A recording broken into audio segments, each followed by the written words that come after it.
Hello and welcome to Mina's Bookshelf for another deck flip through review. Today I am featuring the Salt+Sea Energy Oracle deck and guidebook by Robino, artwork by Flo Holdsworth.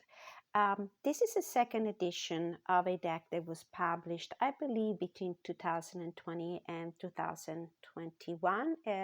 I purchased it last summer on Etsy. It's an indie deck. And today I'm going to also give you a little comparison between the two to see how the creator enhanced and improved this deck, this edition.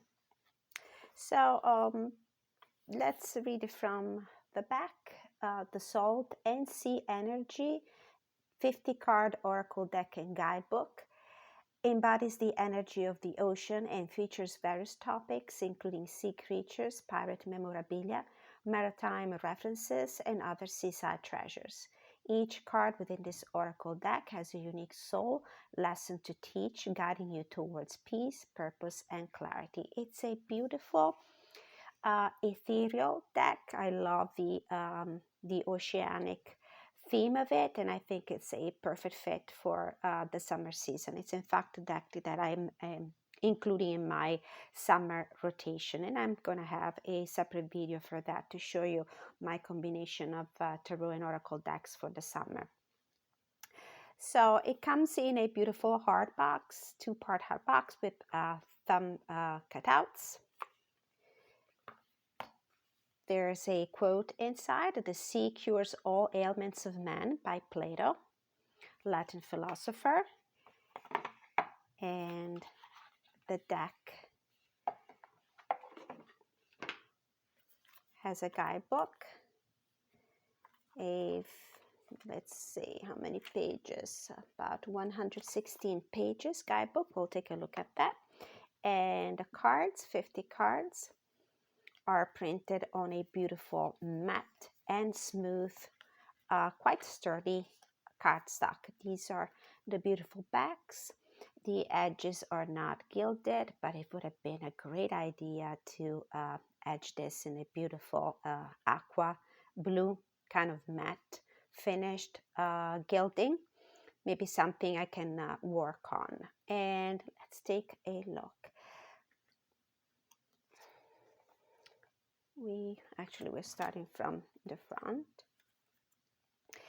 The art style is a watercolor painting by Flo Holdsworth. We have a yes card,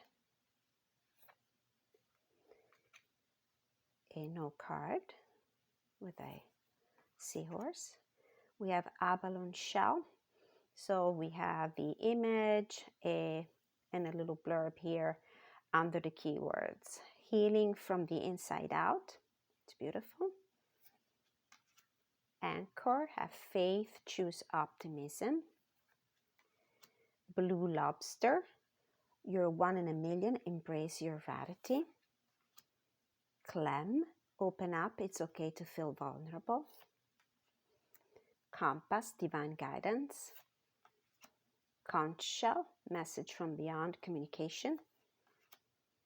Crab, consider the unconventional, take a sideways approach. So I love the fact that there's a call to actions. There's also, there are cards that might be a good fit for predictive reading, like the yes and no card. Dolphin, embrace your inner child, have fun. It's also inspirational and affirmative. Driftwood, go with flow, trust where the universe is taking you. Fish, pay attention to your dreams.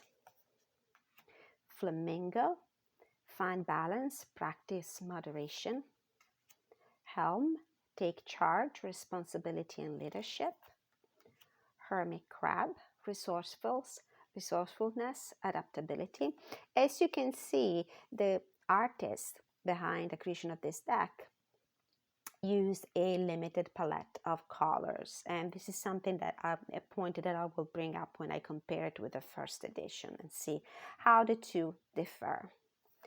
So there is a jellyfish, let yourself be seen in transparency. Letter in a bottle, your message has been received. Life buoy, don't give up, help is on the way. Lighthouse, when the seas are rough, search for the light, light worker. Manatee, forgiveness, surrender, and release. So we have a mix of items, animals, ocean, sea, and sea life, items from sea landscapes. Mangroves, stay grounded, extend your roots and gain stability. Mermaid, be careful what you wish for. Octopus, keep to yourself, be discreet.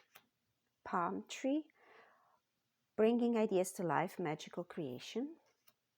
Pearl, uncovering lost wisdom, hidden knowledge. Pelican, now's your chance, act quickly. Peer, you decide, the choice is yours. Pirate ship, set sail on a new adventures, explore beyond the horizon. Portuguese man of war, collaboration, teamwork. Pufferfish, know your limits, boundaries. Sailboat, love this card. Sail on, you're heading in the right direction. Sailor's knot, entanglement, energetic cords, ties and bonds. Sandcastle, everything is temporary, divine timing. So as you can see, there's a mix of this turquoise, blue, purples, aqua colors, beautiful. And this is mainly together with the ocean life. It's also the unifying theme of the deck, very particular. Sea anemone, protection, codependence. Sea glass, another one of my favorite. Your future is being rewritten, metamorphosis. Seagull, look at the bigger picture, bird's eye view. Seahorse, be confident and assertive, divine masculine. Sea sponge, energetic absorption, empath. Sea turtle, slow down, be patient and persistent. Shark, be careful, proceed with caution. So there are also some more challenging and triggering cards. I like that. Shipwreck, find closure, the end of a phase or a cycle. Spyglass, zoom in, take a closer look. Starfish,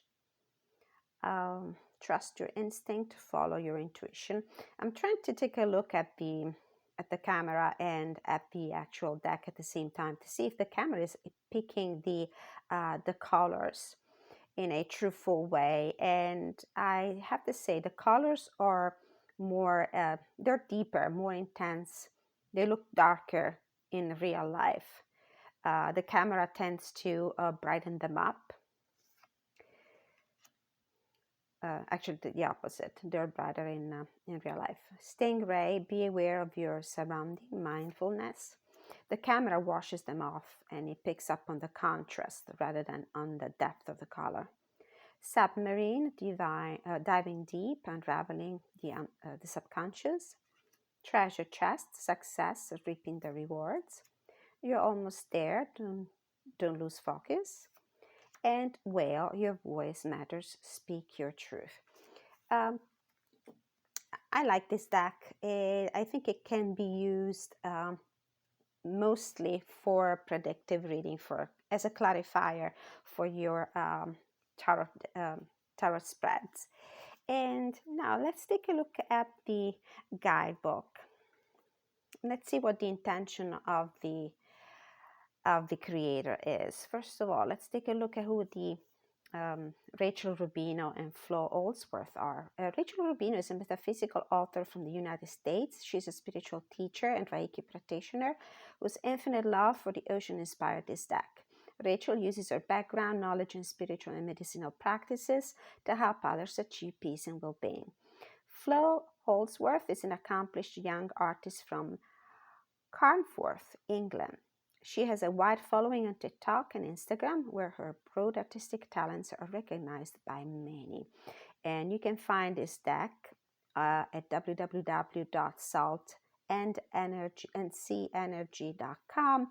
You can purchase it, I think, on Amazon and Etsy. So the deck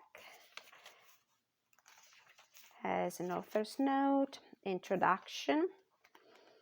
This 50-card oracle deck embodies the energy of the ocean and features various topics, including sea creatures, and it's the same as on the back of the box. This is an interesting part.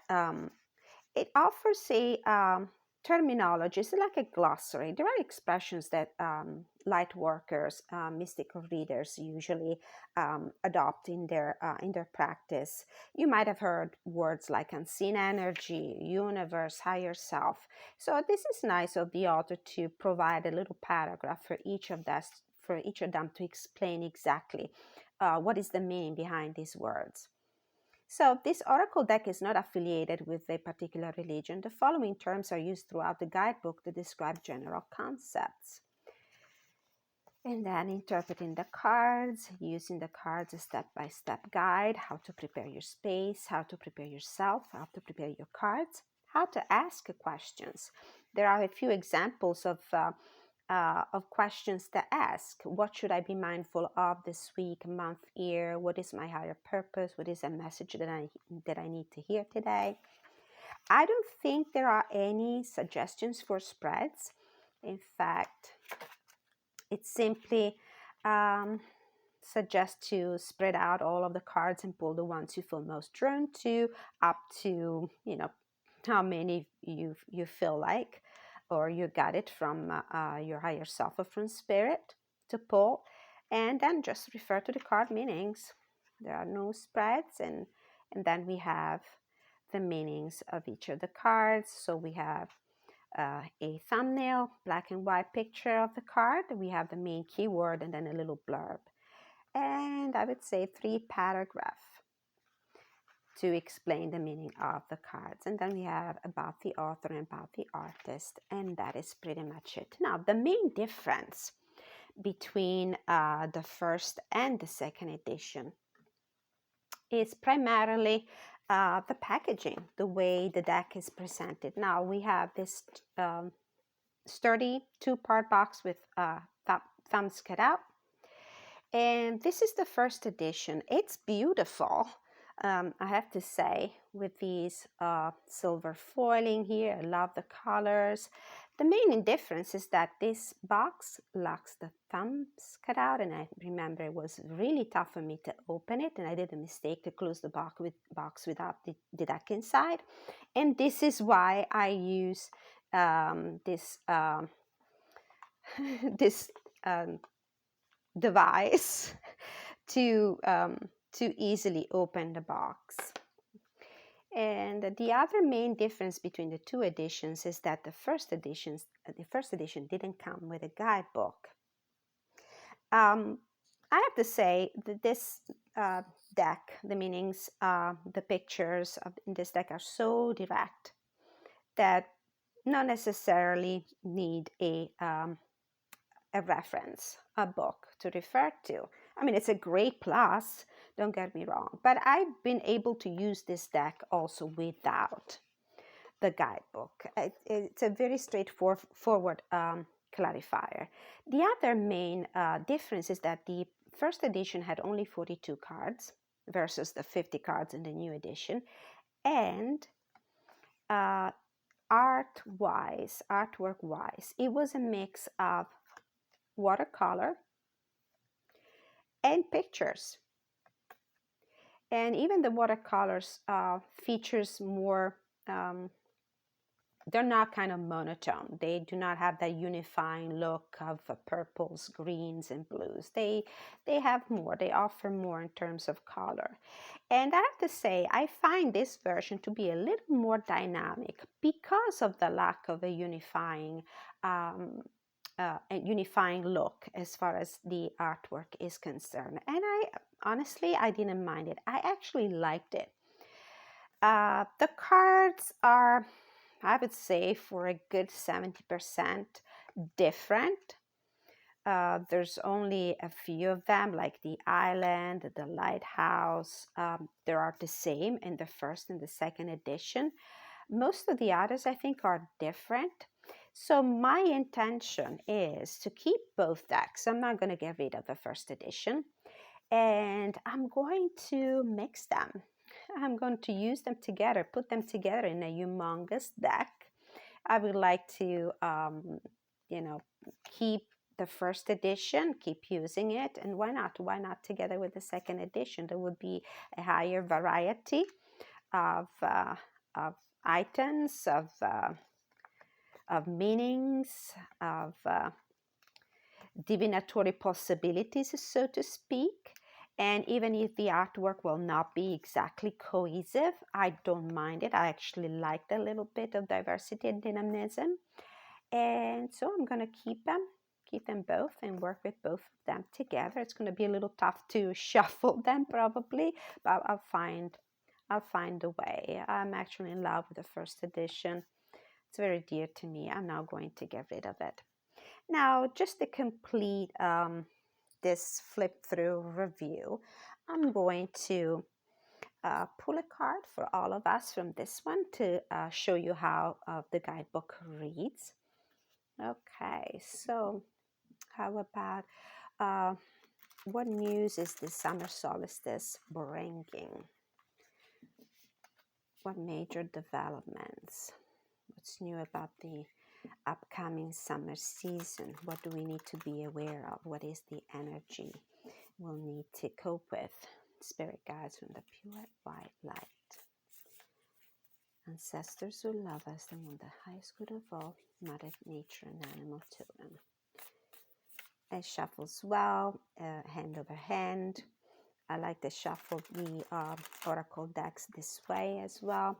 It's not extremely big. I mean, keep in mind that my hands are small and I can handle it pretty well.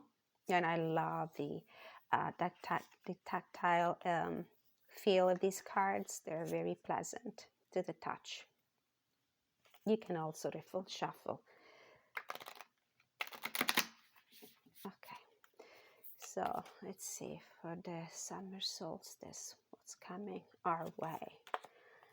Whale, your voice matters. Speak your truth. Okay, we'll read from the guidebook.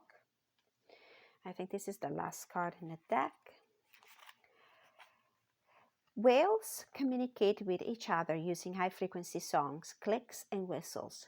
In fact, the frequencies produced by whales can travel up to 10,000 miles in the ocean. For this reason, the whale wants you to consider how you use your voice. Do you communicate clearly and honestly? Do you feel confident speaking your truth? Do you use your voice to guide other people? Are you communicating from a place of love and compassion? Take a moment to think about how it feels listening to an influential speech, a meaningful song, or even sitting in a room full of people praying or chanting. It's not the words themselves that are powerful. It is the vibration and intention behind them. Your voice is powerful beyond belief. Use it wisely. The whale is also associated with the psychic gift of clairaudience or clear hearing. I love the write-up. I really enjoyed that message. Now, it can be a one-card pull as an inspiration for the summer season. So what you need to be mindful of, what do you need to focus on.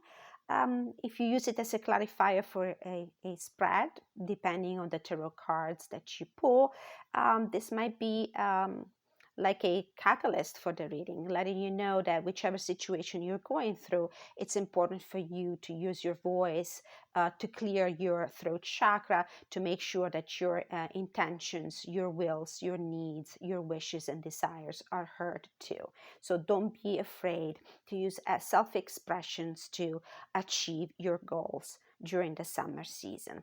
Now, a few more things that I would like to share with you. Tarot decks that you might use in combination with the Salt+Sea Energy deck. I have two Mermaid themed deck, and one of them is Dame Darcy Mermaid Tarot, and this is how it would look like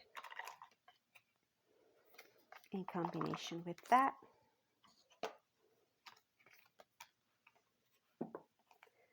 Just a little shuffle. Cut this in two. We have a letter in a bottle. Messages coming our way. Four of Wands, possibly very positive news with Temperance. Maybe something we have been patiently waiting for, or we need to wait for patiently. Your message has been received, or you will receive a message that will bring good news, reason for celebration.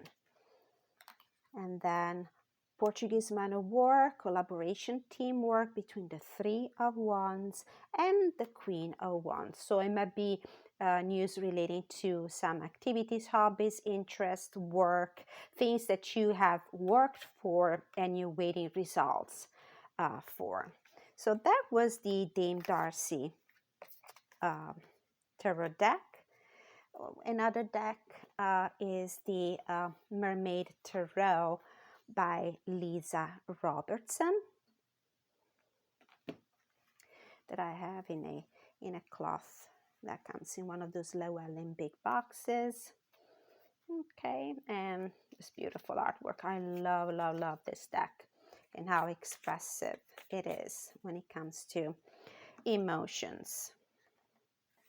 So, for example, we have Crab, consider the unconventional, take a sideways approach, with the Two of Swords and the Hangman. If you are stuck, if you are in a very stagnant position, like both the tarot cards here indicate, the Two of Swords and the Hangman, this is stalemate situation. Maybe the only way for you to move on is to consider an unconventional approach, a different way. Perfect. That sounds like a great message. Then another one, Palm Tree, bringing ideas to life, magical creation between the Eight of Wands, which is rapid developments of situation, creativity, movement, action, and the Queen of Wands. If there's somebody that can bring change, somebody who's active and multitasking, that's her. That's the Queen of Wands. That's the one who can bring to life magical creations. So these combinations for me work perfectly, and since this is primarily Mina's bookshelf mystical den, as you probably know if you have searched my channel a little bit, I'm a book reviewer mainly, and what I do is review fiction and non-fiction books on my blog. I've started the mystical den, the mystical corner, a few months ago, but this is what I still do. I like to combine books and food, books and wines, and books and tarot. So a nice reading that I might recommend in combination with these sea-themed decks could be a fantasy book from the author Kirsty Logan called The Grace Keeper. It's magical realism, young adults would probably love this book, and it's a standalone, it's not part of the series. And reading from the back. As a grace keeper, Callanish administers shoreside burials, laying the dead to their final resting place deep in the depths of the ocean. Alone on her island, she has exiled herself to a life of tending watery graves as penance for a long-ago mistake that still haunts her. Meanwhile, North works as a circus performer with the Excalibur, a floating troupe of acrobats, clowns, dancers, and trainers who sail from one archipelago to the next, entertaining in exchange for sustenance. In a world divided between those inhabiting the mainland, landlockers, and those who float on the sea, dumplings, loneliness has become a way of life for North and Callanish, until a sudden storm of shore brings change to both their lives, etc., etc. So this could be a nice reading for the summer season if you are into fantasy, magic realism, and young adult literature. All right. Well, this was a flip through review and comparison of the Salt and Sea Energy Oracle deck and Guidebook, combination with the in comparison with the first edition, and a reading for the summer season. Thank you so much for watching, for liking, subscribing, sharing, leaving your feedback in the comment section. And until I see you again, many blessings. Thank you.